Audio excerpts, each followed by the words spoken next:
The night my mother told me my name wasn't on the will. The turkey was still warm, and my sister was asking if anyone wanted more gravy. It was Thanksgiving, the kind with too many candles and not enough air, where everyone talks softly, like the house itself might be listening. I remember thinking, absurdly, that the table looked beautiful. My grandmother's china, the silver she only brought out twice a year. The long oak table my father refinished himself the summer before he died. Everything felt staged, like a photo meant to prove we were still a family. My name is Claire Whitman. I was 32 that year. Old enough to know when a room tilts against you. Young enough to still hope it won't. My mother, Evelyn, waited until dessert. She always did. She believed bad news landed better when sugar was involved. My brother Daniel was already loosening his tie, leaning back with the lazy confidence of someone who had never been excluded from anything in his life. My sister Paige was scrolling on her phone, half listening, half bored. Her wedding was in 3 months. Every conversation somehow circled back to that. "Claire," my mother said, tapping her fork against the edge of her plate. Not loudly, just enough to pull the air toward her.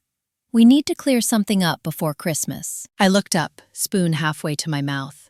The pumpkin pie tasted like cardboard, suddenly. She didn't look at me. She looked at Daniel, then at Paige, then finally at me, her smile practiced, careful. "It's about the estate. Your father would have wanted transparency." That was the first lie. My father hated transparency when it came to family. He believed some things were better handled quietly, through actions, not announcements. Daniel sat up straighter. Paige finally put her phone down. "You're not listed as a beneficiary," my mother said, as if she were telling me I'd missed a dentist appointment. "It was decided years ago. You were always so independent. We assumed you'd understand." The words landed cleanly. No shouting, no drama, just exclusion, delivered like a clerical update. I didn't speak right away. That silence would later be used against me, recast as agreement. "I don't understand," I said finally. My voice surprised me. Calm, even. "Dad told me the will was equal." My mother's lips tightened. "Things change." Daniel cleared his throat. "Claire, don't make this a thing. You moved away. You didn't contribute to the family business." The family business. Whitman Custom Homes. I'd worked there from 16 to 26. Unpaid summers, late nights, contracts I reviewed before law school, permits I chased down because Daniel hated paperwork. But he had the title, Operations Director. He was the son who stayed. "I contributed," I said, "for 10 years. Paige laughed softly, the way she did when she wanted to sound reasonable. "You chose law school. You chose to leave. You always do this, Claire. You choose differently, then act surprised when things don't revolve around you." There it was, the pattern I hadn't named yet. Choice, reframed as abandonment. Independence, punished as betrayal. My mother reached for the coffee pot. "You'll always have a place here," she said. "Just not ownership. Daniel needs stability. Paige has a wedding. You'll be fine." I watched her hands as she poured. No tremor, no hesitation. This wasn't sudden. It was rehearsed. That was the moment I realized love, in this family, was conditional. And I had crossed the condition years ago without knowing it. I excused myself and went to the bathroom, not because I was going to cry, but because I needed a door between me and them. I locked it, sat on the edge of the tub, counted my breaths. The mirror showed a woman who looked composed, lipstick still perfect, eyes steady. No one would ever believe I was unraveling. When I came back, the conversation had moved on. Paige was talking about floral arrangements. Daniel was checking his watch. The estate had been settled in their minds. I was already furniture. Later that night, as I helped clear plates because old habits die hard, my mother leaned in close and said, "I hope you won't involve lawyers. That would be ugly." There it was. The line drawn cleanly. I smiled. Of course not. I meant it. At the time. I drove back to my apartment in silence, the city streets empty, the radio off. I replayed moments I'd brushed aside for years. Birthdays forgotten, promotions uncelebrated, holidays where I slept on the couch while Paige took the guest room. Small exclusions that added up to a life lived on the edge of the frame. By morning, my phone had 3 messages. One from Paige, asking if I'd help address wedding invitations. One from Daniel, reminding me the company holiday party was invite-only this year. One from my mother, a heart emoji and the words, "Love you." I stared at the screen until it went dark. 2 weeks later, I got the formal letter, certified mail, a copy of the will, dated 3 years before my father's death. Signed, notarized, clear. The mansion, the company, the accounts. All to Daniel. A small trust for Paige. Nothing for me. Not even a token. Not even a line explaining why. That absence hurt more than if they'd written me out in anger. It said I didn't warrant explanation. I sat at my kitchen table, the letter spread out like evidence, and felt something settle in my chest. Not rage. Not grief. Recognition. This wasn't about money. It was about control. About rewarding obedience and punishing distance. About a family that called itself loving while quietly enforcing hierarchy. I folded the letter carefully and placed it in a drawer. I didn't call anyone. I didn't confront them. I went to work. I drafted motions. I argued cases. I listened more than I spoke. But something had shifted. A line had been crossed, and once crossed, it can't be uncrossed. That night, as I lay in bed staring at the ceiling, my phone buzzed with a text from Daniel. "Don't let this turn into drama. Christmas is coming." I turned the phone face down. Christmas was coming, and for the first time in my life, I wasn't planning to show up empty-handed. I was planning to bring the truth. The first thing I did after Thanksgiving was nothing. That sounds simple, but it wasn't. Doing nothing went against everything my family had trained into me. In the Whitman household, silence was guilt, distance was disrespect, and not reacting meant you were either wrong or hiding something. My mother believed emotions were tools. If you didn't deploy them on cue, she'd deploy them for you. So when I didn't call, didn't text, didn't ask for clarification, it unsettled them. Daniel was the first to crack. He called on a Tuesday evening while I was reheating soup. I watched the phone buzz on the counter, his name lighting up the screen, and let it ring. 10 seconds. 15. I could almost hear him pacing, jaw tight, already irritated that I wasn't performing my usual role as the reasonable sister. He left a voicemail. "Claire, this whole thing is being blown out of proportion. Mom's upset. You disappearing doesn't help. Call me back." I deleted it, without listening again. At work, things moved forward the way they always had. I was a junior partner at a mid-sized firm downtown, specializing in estate disputes and trust litigation. The irony didn't escape me. I spent my days untangling other families' secrets, while my own had quietly rewritten me out of existence. On Friday afternoon, my managing partner, Ruth Kaplan, leaned against my office door. Ruth was in her early 60s, sharp-eyed, unimpressed by theatrics. She had built her career in rooms where men underestimated her, until it was too late. "You're distracted," she said. I didn't deny it. "Family situation," she nodded once. "Those are the worst cases. You want advice or silence?" "Silence," I said. "Good choice," she replied, and walked away. That night, I opened the drawer where I'd put the will. I read it slowly this time, not as a daughter, but as a lawyer. The language was clean, almost too clean. No mention of lifetime contributions, no acknowledgement of informal roles. Just ownership, shares, percentages. But there was something else. A clause near the end, easily overlooked if you didn't know what to look for.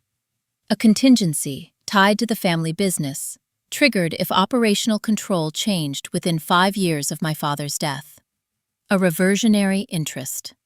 Vague, but intentional. My father had been many things. Subtle was one of them. I didn't jump to conclusions. I made notes, quiet ones. I pulled old documents from my personal files, emails, draft contracts, the ones I'd reviewed before law school, when Daniel didn't understand half of what he was signing. My name wasn't on the company letterhead, but it was in the margins everywhere. By December, the family pressure escalated. Paige invited me to a bridal fitting, framed as an olive branch. "It would mean a lot if you were there," she said, voice sweet, rehearsed. Let's not let money ruin things. Money.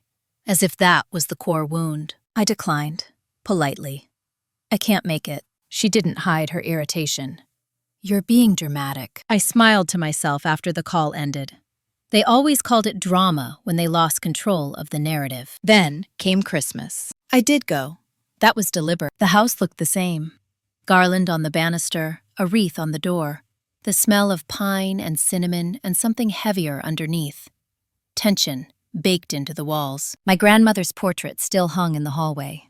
She had been the quiet one, the observer, the woman who watched her children make mistakes and chose not to intervene until it mattered. Daniel greeted me with forced cheer. Paige hugged me stiffly. My mother kissed my cheek and whispered, "I'm glad you came." Dinner passed with surface-level conversation. Weather, Paige's venue, Daniel's plans to expand the company. He spoke with confidence now, ownership sitting on his shoulders, like a crown he hadn't earned but believed was his birthright. "I'm restructuring," he said, carving the ham. "Modernizing operations. Cutting legacy inefficiencies." Legacy. Another word for people who remembered things he wanted erased. "I've hired a consultant," he continued. "Fresh perspective." I nodded. That's one way to trigger the contingency clause. The table went quiet. Daniel frowned. "What clause?" I looked at my mother. She stared at her plate. "Dad included a reversion clause," I said evenly. "If operational control changes hands within 5 years, certain interests reopen for review." Paige laughed nervously. "You're misreading it." "I'm not," I said. "I helped draft it." That was true. Partially. I'd flagged the issue years ago. My father had listened. My mother set her fork down. "We didn't think you'd analyze it." There it was again. The assumption that my silence meant ignorance. "I'm not here to fight," I said.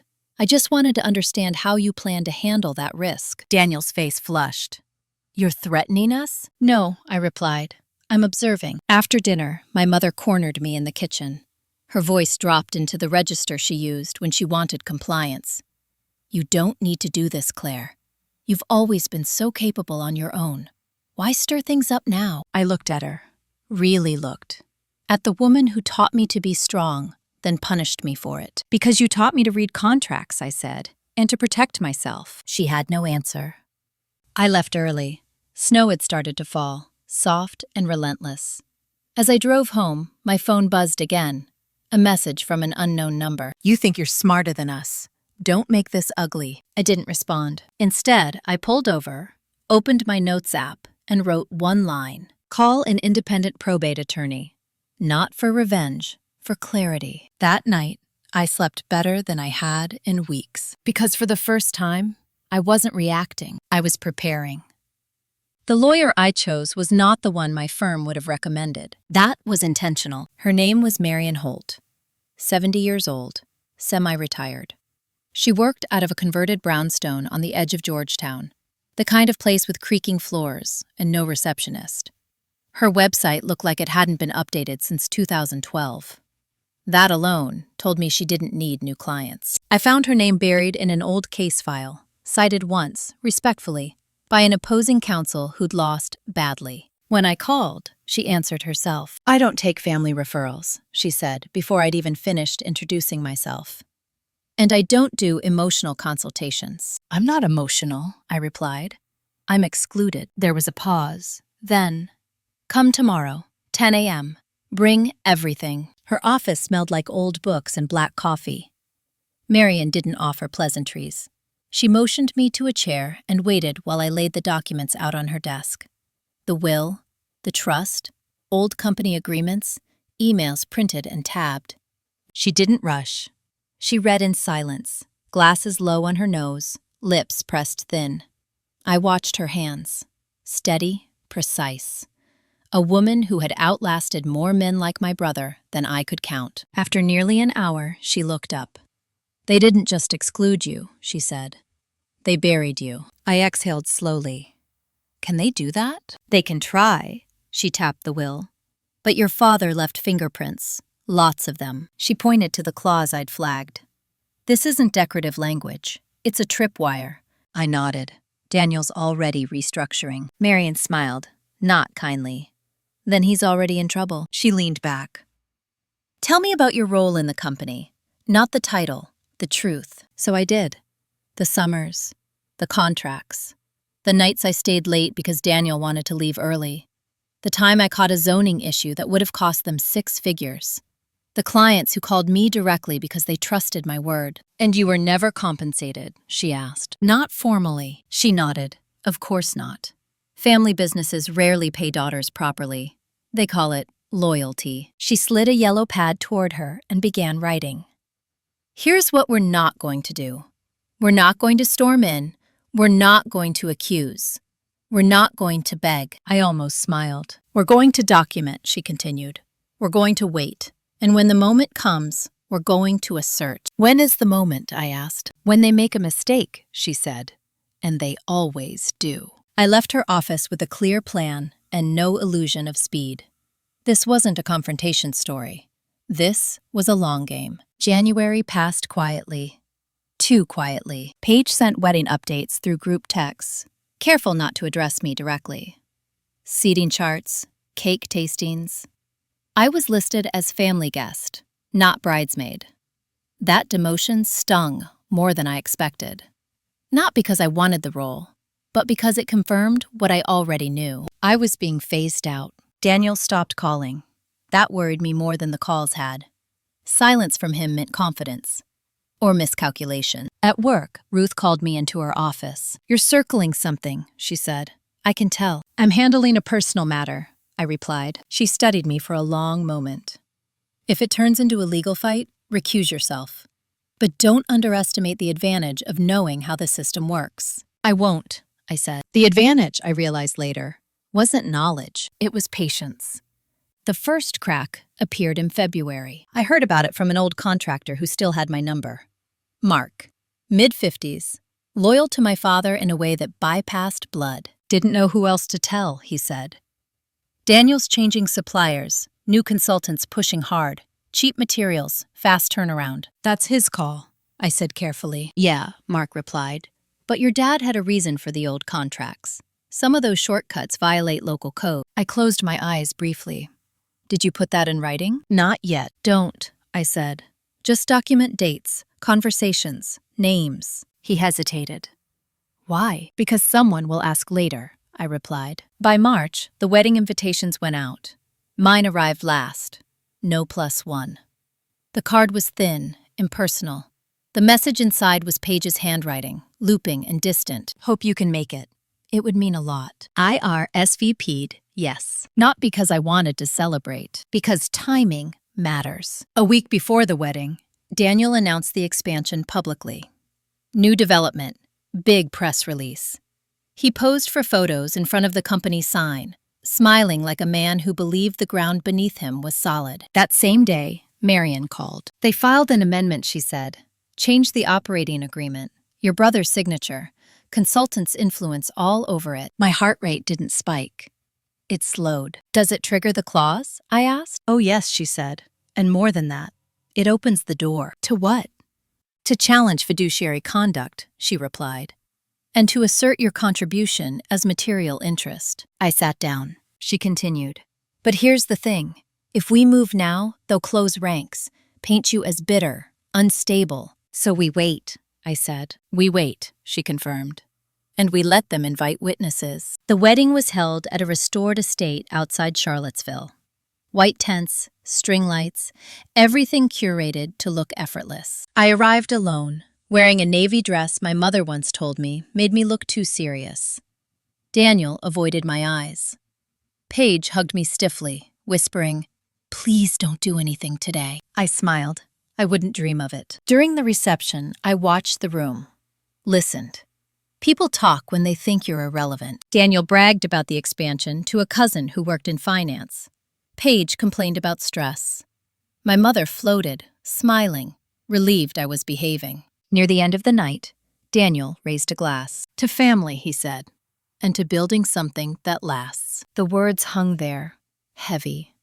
I lifted my glass and took a slow sip, because what he didn't know yet was that the foundation was already cracking, and I had the documentation to prove it. The lawsuit didn't begin with a filing. It began with a phone call, I didn't make. 3 days after the wedding, my mother called at 7:12 a.m. She never called that early unless something had gone wrong and she needed to control the narrative before someone else did. "Claire," she said, skipping any greeting, "we need to talk." I was already awake, coffee in hand, sunlight cutting across my kitchen floor. "About what?" "Daniel's expansion," she said. "There's been confusion." I waited. Silence is a powerful thing when you know how to use it. "Finally," she continued, "the city issued a notice, a temporary halt. Just procedural." "A stop work order?" I asked. Her breath caught. "You know about that?" "I read the public filings," I said. "Anyone can." That wasn't true. Not yet. But fear fills in gaps quickly. She lowered her voice. "We're handling it internally." "Of course you are," I replied. She hesitated. "Daniel thinks you might have influenced someone." There it was. The accusation without evidence. The familiar attempt to reframe accountability as betrayal. "I haven't spoken to anyone," I said truthfully. "But if he's concerned, maybe he should review the code compliance." Her tone sharpened. "This is not the time to be clever." "I'm not being clever," I said. "I'm being accurate." She hung up without saying goodbye. By noon, Marian had called twice. "They're scrambling," she said. "Your brother's consultant missed a zoning variance. Environmental setback issue.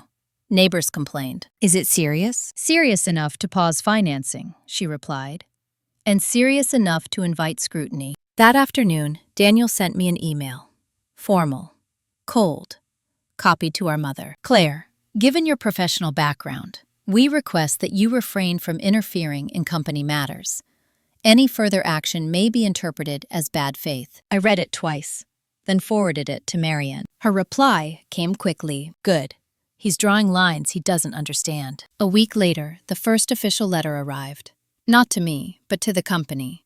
A request for documentation related to historical operational roles. It cited a whistleblower complaint. Anonymous. It wasn't me. I knew who it was the moment I read the phrasing. Mark. He'd done exactly what I'd suggested. Documented. Waited. Then spoken when it mattered. Daniel panicked. He called me that night, his voice tight. "You think this is funny?" "I think it's unfortunate," I said, "but predictable. You've been circling this like a vulture." "No," I replied. I stepped away. "You circled yourself." He exhaled sharply. "What do you want?" There it was. The question they always asked when they realized control was slipping. "I want clarity," I said. "And acknowledgement." "Of what?" "That I was more than disposable." Silence. "You always do this," he said finally. "You play victim." "I didn't file the complaint," I said. "And I didn't draft the stop work order. I just read what was there." He hung up. By April, the pressure had spread. Vendors hesitated. Financing stalled. The consultant disappeared. His LinkedIn quietly updated to reflect a new opportunity elsewhere. Marian filed a notice of interest. Not a lawsuit. Not yet. Just a formal statement asserting my potential claim under the contingency clause, contingent on further findings. It was enough. My mother showed up at my apartment, unannounced. She stood in my doorway, eyes sharp, coat still on. "You're tearing this family apart." I didn't invite her in. The family did that. "You could stop this," she said. "All of it. Just say you don't want anything." I met her gaze. "I don't want everything. I want fairness," she scoffed. "Fairness. After all we gave you." That sentence unlocked something in me. "You didn't give me anything," I said quietly. "You took my work and called it love." Her face hardened.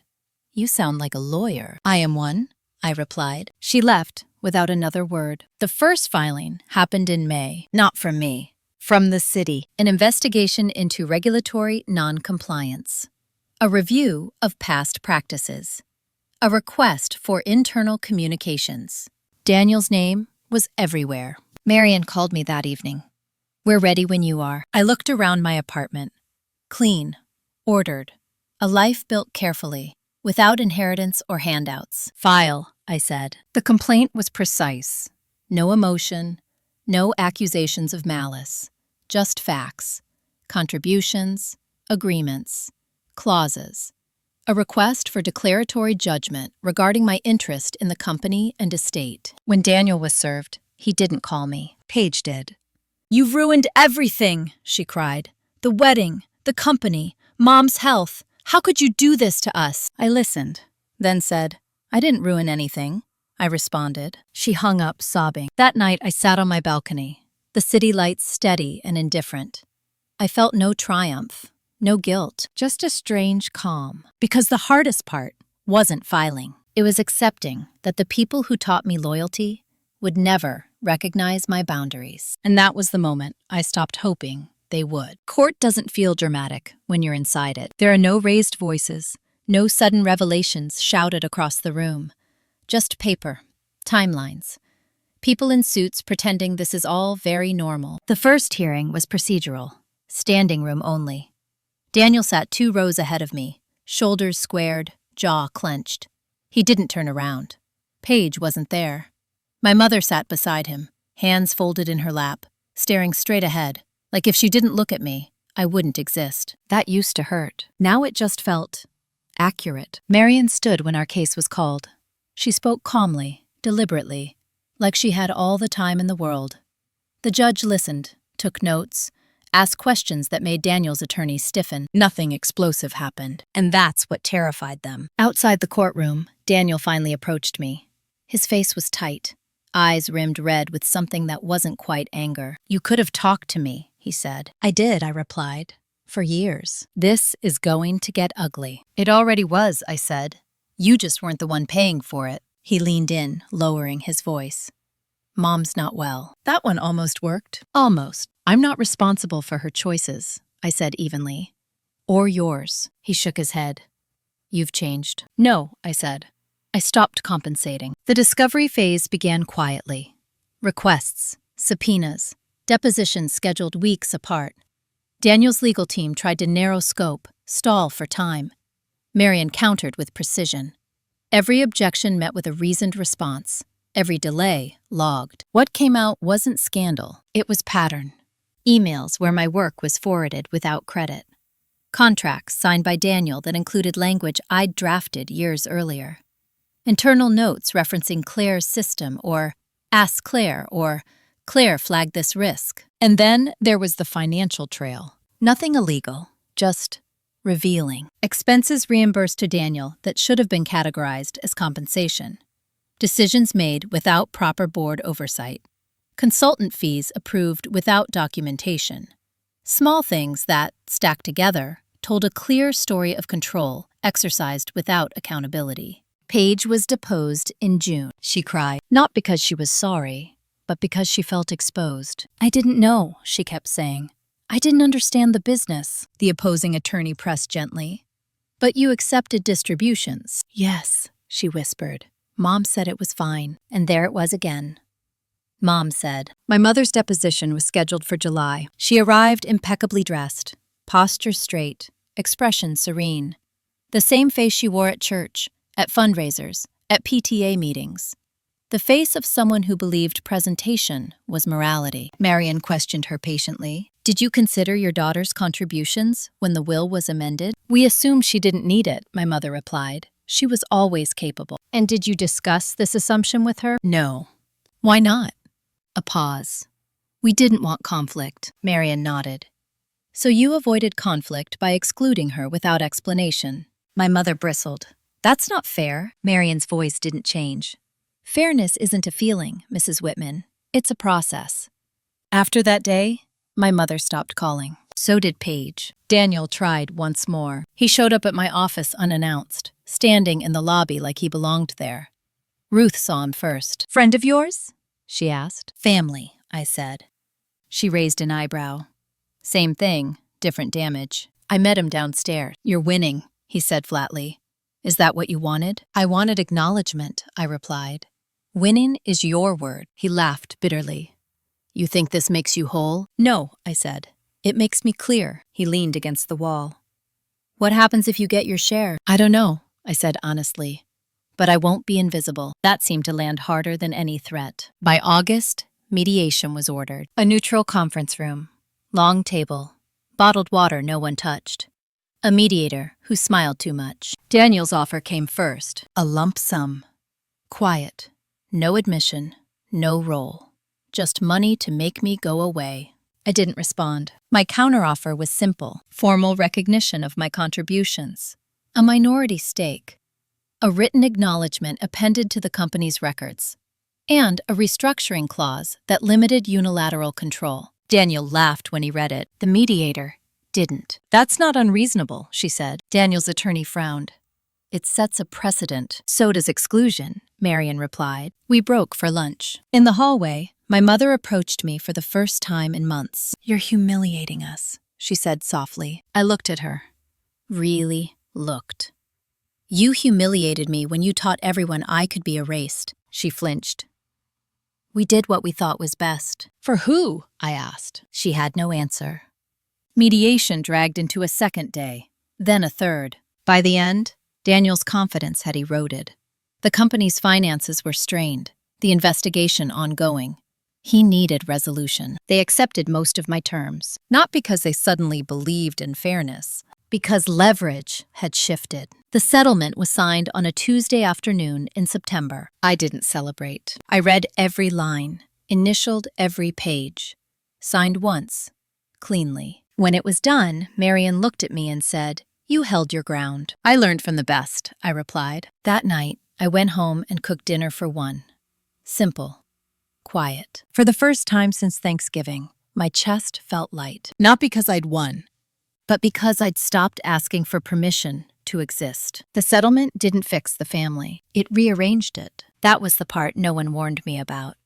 You think once the papers are signed, the tension dissolves, everyone exhales, and life finds a new rhythm. What actually happens is quieter and more uncomfortable. People adjust their behavior, not their beliefs. They stop pushing, but they don't start understanding. The company announced the restructuring 2 weeks later. Daniel framed it as a strategic evolution. Minority partners acknowledged. Governance updated. Transparency enhanced. My name appeared in the press release exactly once, buried in the middle, spelled correctly, but stripped of context. I didn't correct it. Recognition doesn't need volume to be real. At work, Ruth read the article and slid it across my desk. "Looks like you handled yourself." "I did," I said. She studied me. And I'm tired," I admitted. She nodded. "Good.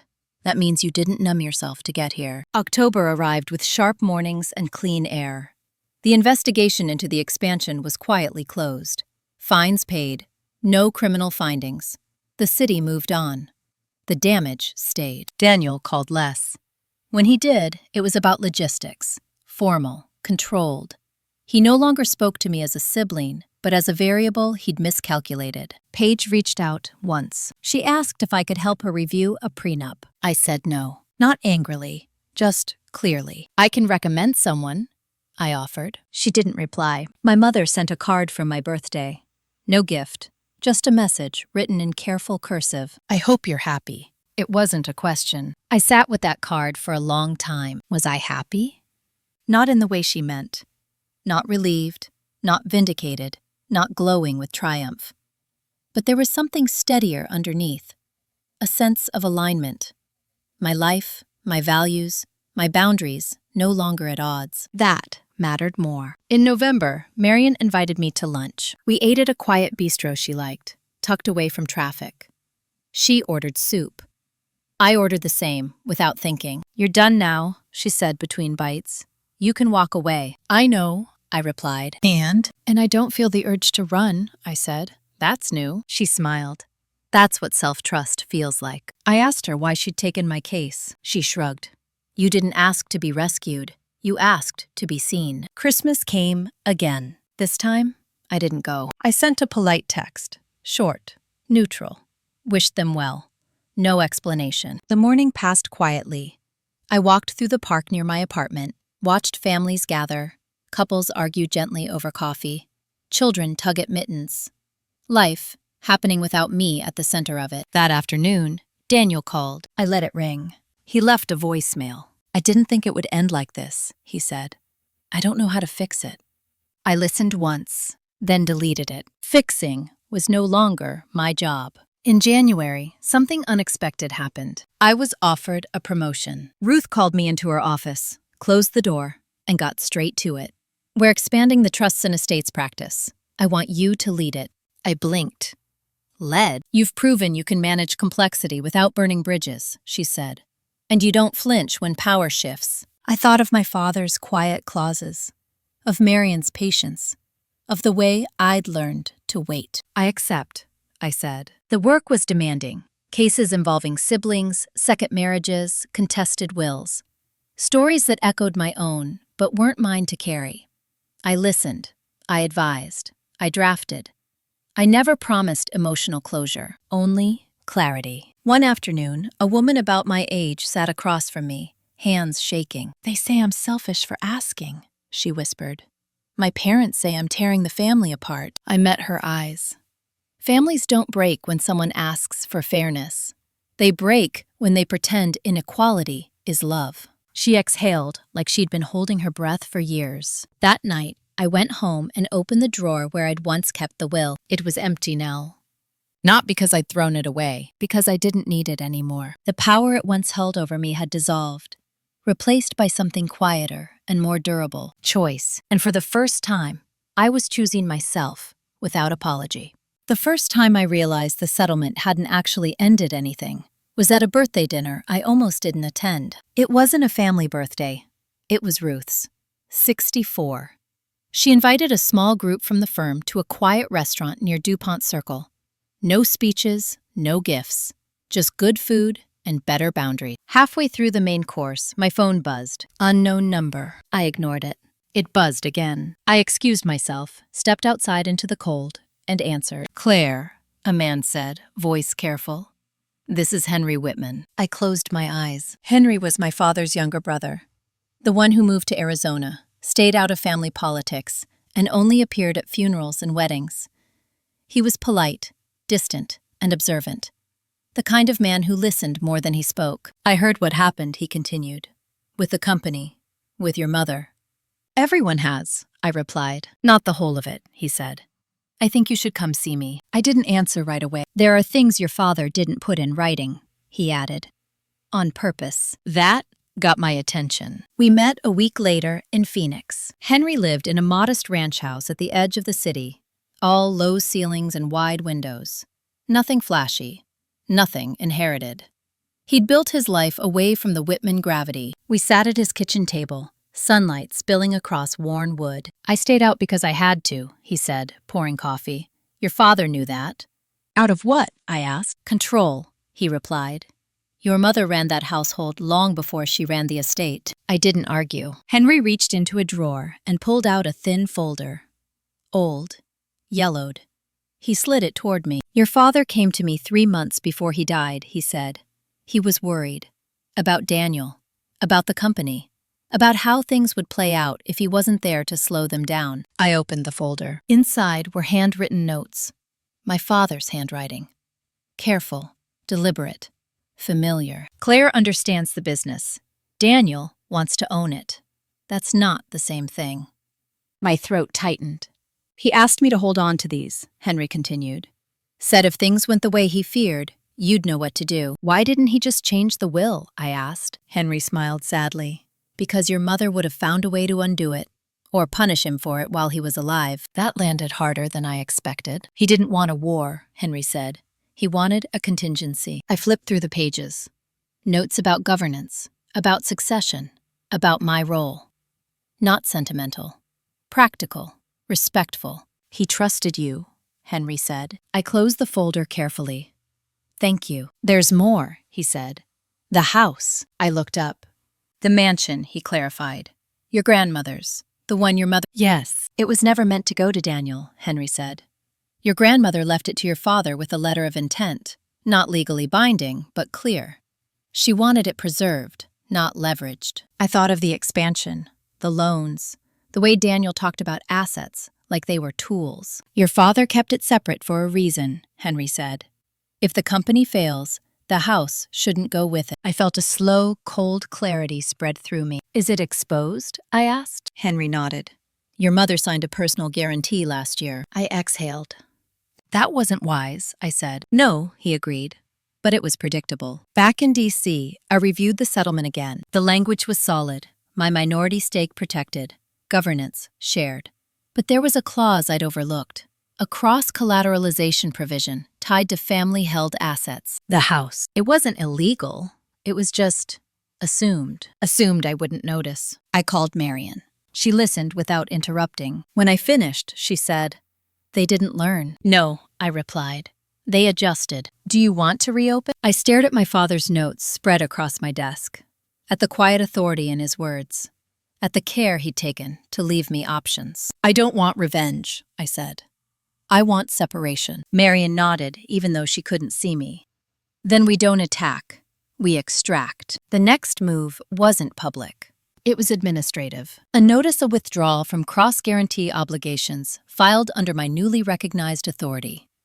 Clean, lawful, boring. Daniel noticed immediately. He called me, furious.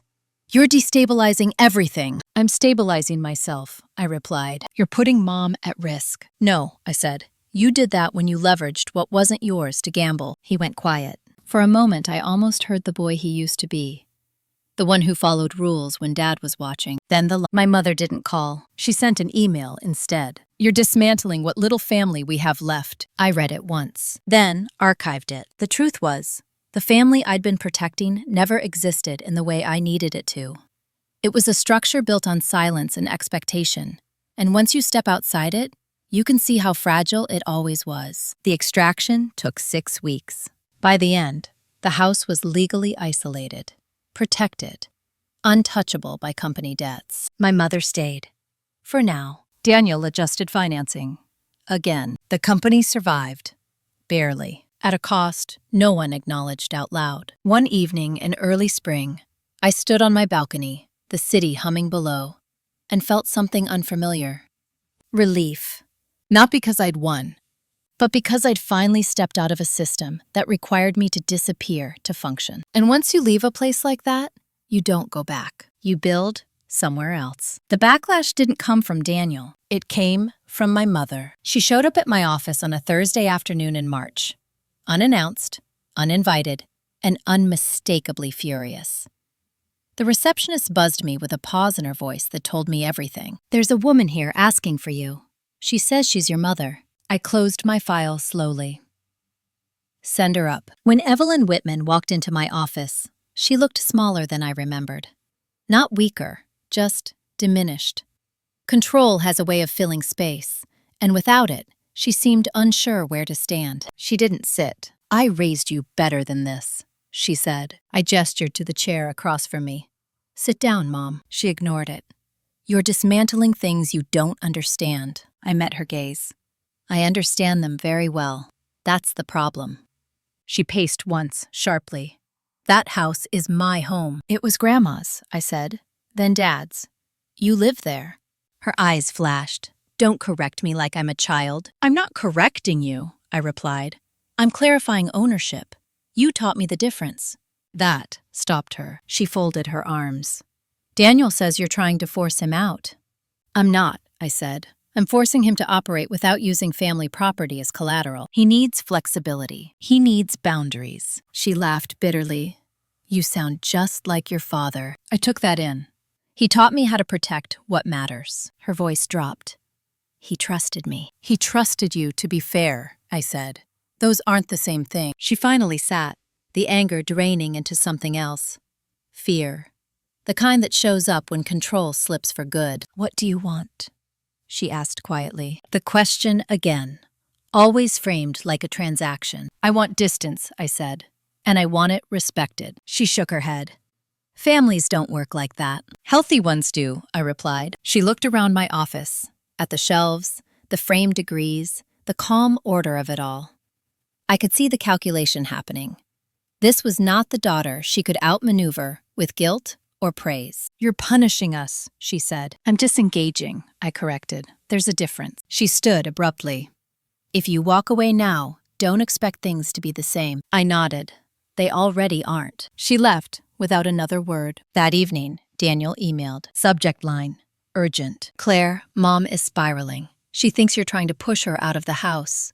We need to present a united front." I stared at the screen for a long time. Then I replied with one sentence. "I'm not part of that front anymore." After that, The tone shifted. Where there had been anger, there was now narrative building. Phone calls from extended family. Aunts I barely spoke to, suddenly concerned about what I was doing to my mother.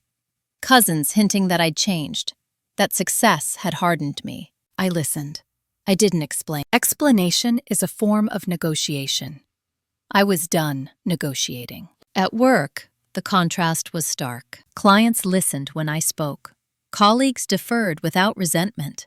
Respect flowed where it was earned, not demanded. One afternoon, Ruth stopped by my office with 2 coffees. "They're trying to rewrite the story," she said, handing me one. "I know." She took a sip. "Let them. Truth doesn't need defense if you don't plan to return to the battlefield." I smiled. "You've seen this before." "I've lived it," she said. "Different names, same dynamics." In April, the company posted its quarterly report. Profits were down. Not catastrophic, but unmistakable. Daniel blamed market conditions, rising costs, regulatory friction. No mention of mismanagement, no acknowledgement of overreach. The board requested an internal review. Daniel didn't call me about it. He called Marion. That told me everything. The review uncovered nothing illegal, just poor judgment, overextension, a pattern of decisions made quickly and corrected slowly. The board recommended limits on executive discretion. Daniel was furious. He called me that night, his voice low and controlled, in a way that meant he was trying not to beg. "This ends if you back off," he said. "The board listens to you now. You don't even come to meetings, and they listen." "I backed off months ago," I replied. "This is what happens when systems adjust." "You're enjoying this." I thought about it. About the quiet dinners, the mornings without dread, the work that felt aligned. "No," I said. "I'm not involved." That silence again. "You've changed," he said finally. "Yes," I replied. "I have." In May, my mother listed the house. Not publicly, quietly, through a private broker. She didn't tell me. Henry did. "She's planning to downsize," he said. "She says it's her choice." I closed my eyes. Of course she does. It wasn't a retreat. It was a reframe. Control through exit, instead of dominance. I let it happen. 2 weeks later, she sent me an email. "I hope one day you understand why I did what I did." I stared at the sentence, then deleted it. Understanding is not the same as excusing. By early summer, the dust had settled into something like a new normal. Daniel ran the company, with oversight he resented, but couldn't escape. Paige focused on her marriage, which I heard was strained in ways she pretended not to see. My mother moved into a smaller place and told anyone who would listen that she was finally free. And me? I felt lighter. Not because I'd won, but because I'd stopped carrying the weight of a family that mistook control for care. That was the real turning point. Not the settlement, not the filings. The moment I stopped believing I owed them access to my life just because we shared blood. Once you learn that, everything else becomes much simpler. The invitation arrived in June. Cream cardstock. My name handwritten in my mother's careful script. No return address. Just a time, a place, and 3 words at the bottom that tightened something in my chest. Family discussion requested. I didn't respond right away. I set the card on my kitchen counter and went about my day. Work meetings, client calls, a deposition that ran long. By the time I got home, the sun was low and the card hadn't moved. I knew what it was. Not reconciliation. Not apology. A recalibration. They were losing leverage in public, so they were trying privately. I texted Henry. She reached out. He replied a minute later. "Then it's serious. Decide what you want before you walk in." That was the difference now. I didn't go in hoping. I went in prepared. The meeting was set at my mother's new townhouse. Smaller, cleaner. No heirlooms on the walls. No history to lean on. It smelled faintly of lemon cleaner and new paint. Daniel was already there when I arrived. So was Paige. That alone told me this wasn't about closure. It was about containment. We sat around a narrow dining table. No food, no drinks, no pleasantries. My mother clasped her hands. "Thank you for coming." I nodded. "You asked." She took a breath. "This family is fractured." No one disagreed. "We need to talk about the future," she continued. "What we want things to look like." Daniel jumped in. "We're not here to fight. We just want balance." I looked at him. Balance requires honesty. Paige shifted in her seat. Claire, can we please stop with the legal language? This is family. I kept my voice even. Family language is what got us here. My mother's eyes flicked to Paige, then back to me. We all made mistakes. That was as close to accountability as she ever came. What are you asking? I said. She hesitated, then said it. We want to reset. Daniel nodded. Put things behind us. Start fresh. I waited. With conditions, my mother added. Of course. Paige leaned forward. If we're going to be a family again, we can't have lawyers hovering over everything. There it is, I said softly. Daniel bristled. You're always assuming the worst. No, I replied. I'm recognizing patterns. My mother's tone hardened. Claire, you can't keep 1 foot in and 1 foot out. Either you're with us or you're not. That sentence echoed something deep and old. Obedience, disguised as belonging. I'm not negotiating my autonomy, I said. So if that's the condition, the answer is no. Paige's voice cracked. You don't care if we lose Mom, do you? I turned to her. Don't do that. She's alone now, Paige insisted. The house is gone. The company's under pressure. You got what you wanted. I didn't want this, I said. I wanted fairness. Daniel scoffed. And now you're punishing us for not giving it fast enough? I met his gaze. I'm not punishing anyone. I'm maintaining distance because every time I come close, you try to pull me back into a role that erases me. Silence followed. My mother stood, walked to the window, looked out like she needed something solid to focus on. When your father died, she said quietly, I lost control of everything. There it was. Not grief, not loss, control. And you, she continued, turning back to me, were the one thing I couldn't manage. The admission hung between us. I'm not your failure, I said, and I'm not your safety net. She closed her eyes. Daniel exhaled sharply. So that's it? You're done with us? I considered the question. No, I said. I'm done letting you decide what us means. Paige started crying then. Real tears. Messy. Uncontained. I just wanted things to be normal, she said. I felt a familiar tug. The old instinct to smooth, to sacrifice, to step back into place. I didn't. Normal for who? I asked gently. No one answered. I stood. I didn't come here to sever ties. I came to hear you. I've heard enough. My mother looked at me, something like panic flashing across her face. If you walk out now, I will still be your daughter, I said, but not on your terms. I left without waiting for a response. In the car, my hands shook slightly on the steering wheel. Not fear. Release. That night, Daniel sent one last message. You're choosing to be alone. I didn't reply, because solitude chosen is not loneliness. It's freedom. 2 weeks later, the board called an emergency meeting. Not about me. About Daniel. The internal review had escalated. Financing issues compounded. A major client delayed renewal. The company wasn't collapsing, but it was no longer stable. Ruth asked me, casually, over coffee, would you ever consider stepping in? I looked out the window, at the city, moving forward without waiting for anyone's permission. No, I said. I already left. She smiled. Good answer. That evening, I got a voicemail from an unfamiliar number. This is Judge Halverson's chambers, a voice said. We're calling regarding a petition filed this afternoon that references your name. I stood very still. They were still trying. And this time, they'd brought the court into it. The petition was thin. That was the first thing Marian said when she read it. Thin how? I asked, pacing my kitchen with the phone pressed to my ear. Emotionally loud. Legally weak, she replied. Which means it's not meant to win. It's meant to scare you. The filing came from my mother, not Daniel, not the company. Evelyn Whitman, petitioner. She was seeking a temporary injunction to restrict my involvement in any actions that could, in her words, materially destabilize family-held assets. Family-held assets. The phrase was doing a lot of work. She's claiming undue influence, Marian continued. That you coerced Daniel into restructuring, that you manipulated the board, that you're acting in bad faith. I stopped pacing. She's rewriting history. Yes, Marian said, but she's also showing her hand. The hearing was set for the following Thursday. I didn't tell Daniel. I didn't tell Paige. I didn't tell anyone except Ruth, who listened quietly and then said, She's desperate.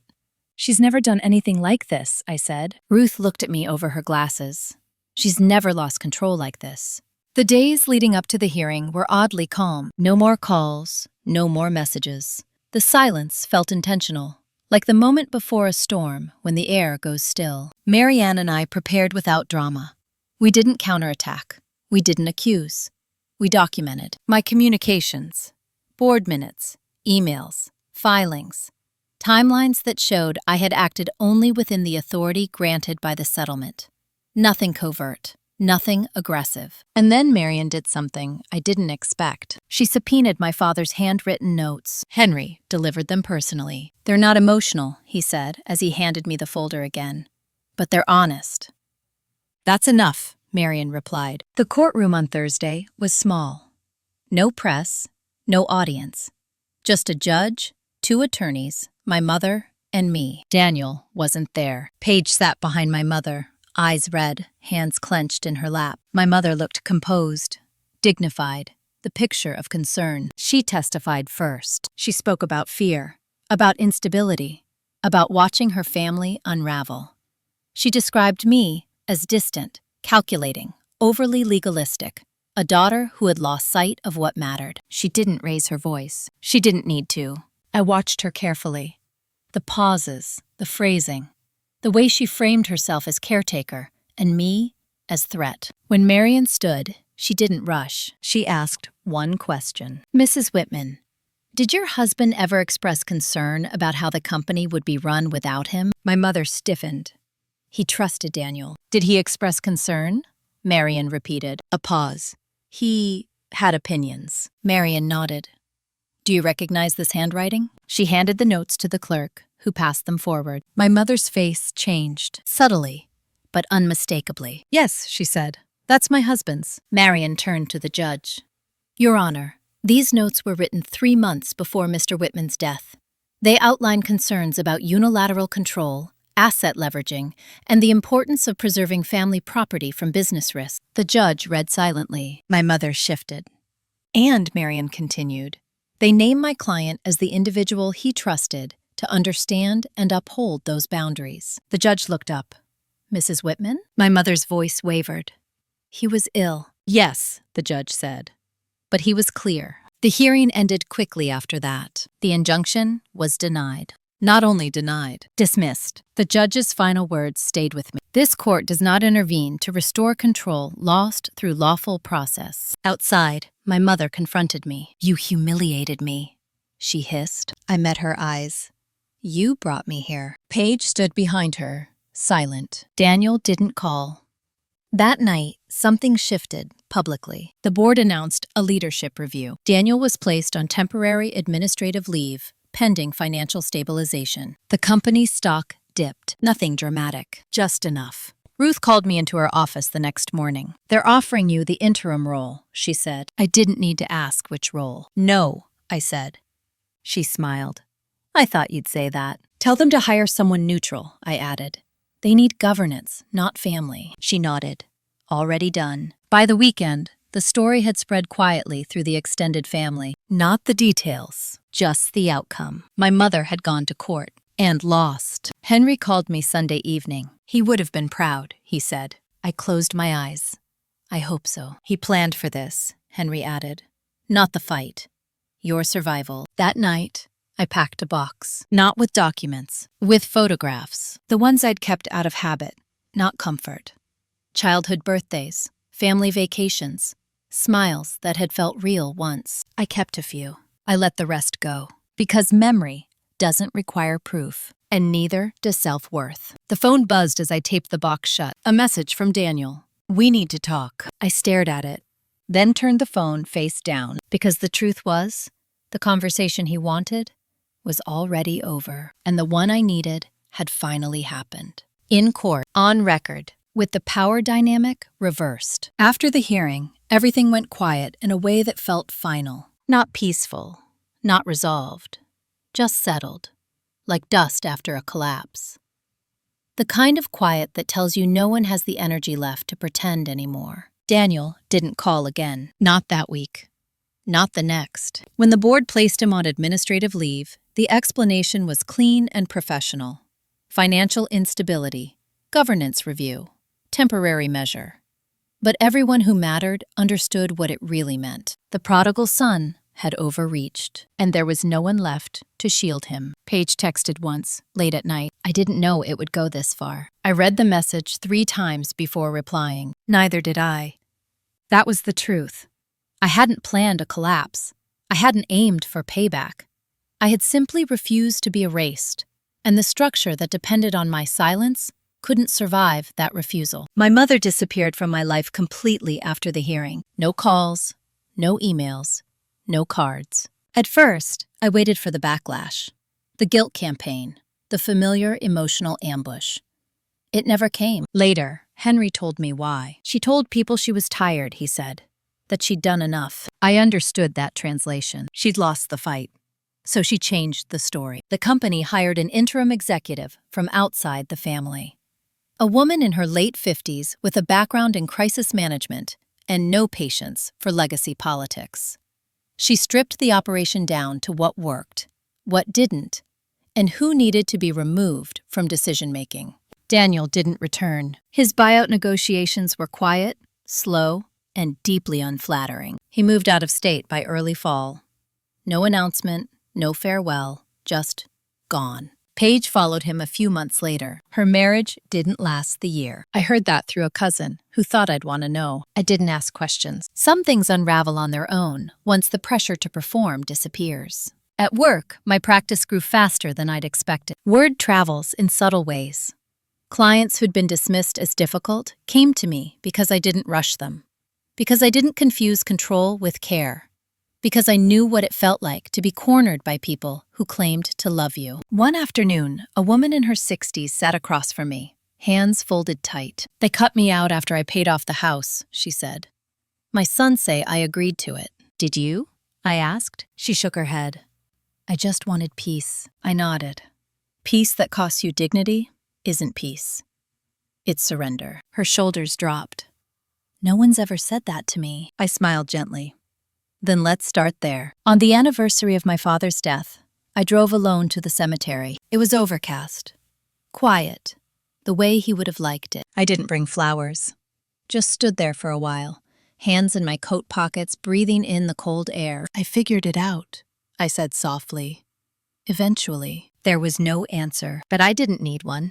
He hadn't left me protection so I could win. He'd left it so I wouldn't disappear. As I turned to leave, my phone buzzed. A number I recognized immediately. Daniel. I let it ring. Then, against my better judgment, I answered. Claire, he said. His voice sounded older, thinner. I just wanted to say, you were right. I didn't respond. I thought strength was control, he continued. Turns out, it was restraint. You had that. I didn't. I closed my eyes. I don't need forgiveness, he said quickly. I just needed to say it. There was a long pause. Take care, he added. The line went dead. I stood there for another minute, phone in my hand, and felt something loosen. Not reconciliation. Closure. That evening, I went home and cooked dinner. Simple. Familiar. The kind of meal that doesn't ask for an audience. As I ate, I thought about everything that had changed. Not the money, not the titles, not the outcomes everyone else focused on. The real shift was internal. I no longer measured myself against their approval. I no longer mistook silence for peace or compliance for love. I had learned where the line was, and I had learned how to hold it. The last time I drove past the old Whitman house, it was by accident. I was on my way back from a client meeting in Maryland, took a wrong turn, and suddenly there it was. Smaller than I remembered. Or maybe I was bigger now. The windows were dark. A for sale sign leaned slightly to one side, already sun-faded at the edges.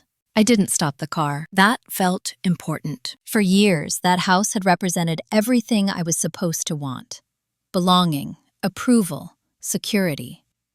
And for years, it had also been the place where my voice lowered automatically, where my needs became negotiable, where love always came with instructions. I drove on. Life didn't transform overnight after that.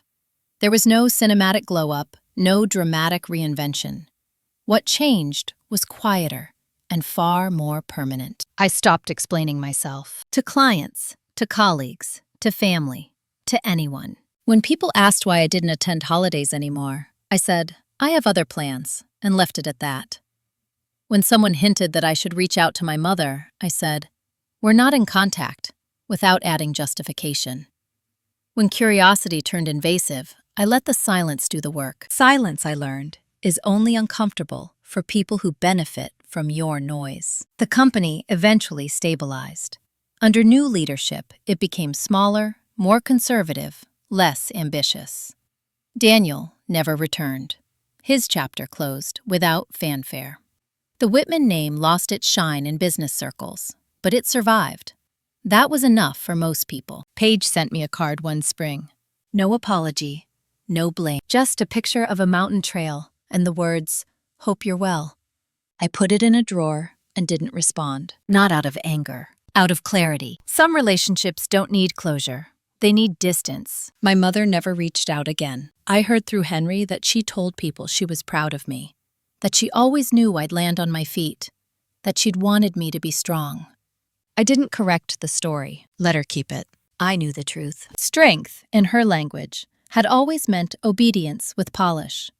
Mine meant something else entirely. At work, I turned down partnership offers that came with expectations I didn't share. I built my practice intentionally, with clients who valued calm over chaos, clarity over control.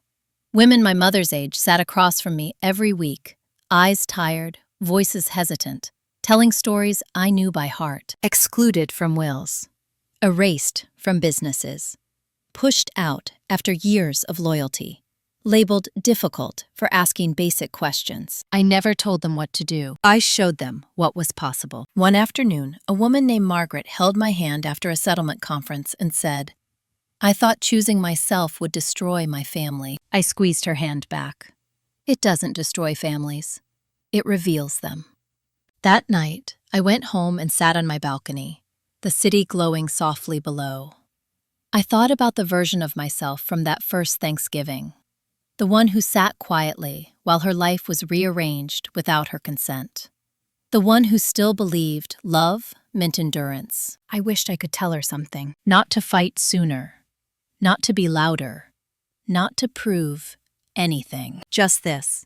Pay attention to how people react when you stop shrinking. That's where the truth lives. I don't hate my family. I don't wish them harm. I don't replay the past looking for better lines or sharper endings. I simply chose myself when it became clear no one else would. And that choice changed everything. If you're listening to this and something feels familiar, let me say this plainly. Being excluded is not a reflection of your worth. Being called difficult is not proof you're wrong. And love that requires you to disappear is not love. You don't have to burn bridges. You don't have to shout. You don't even have to explain.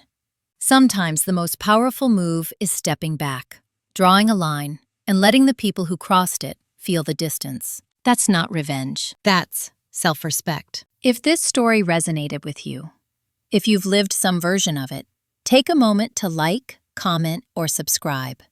These stories matter because they remind us we're not alone, and that choosing yourself is not the end of the world. It's the beginning of your own.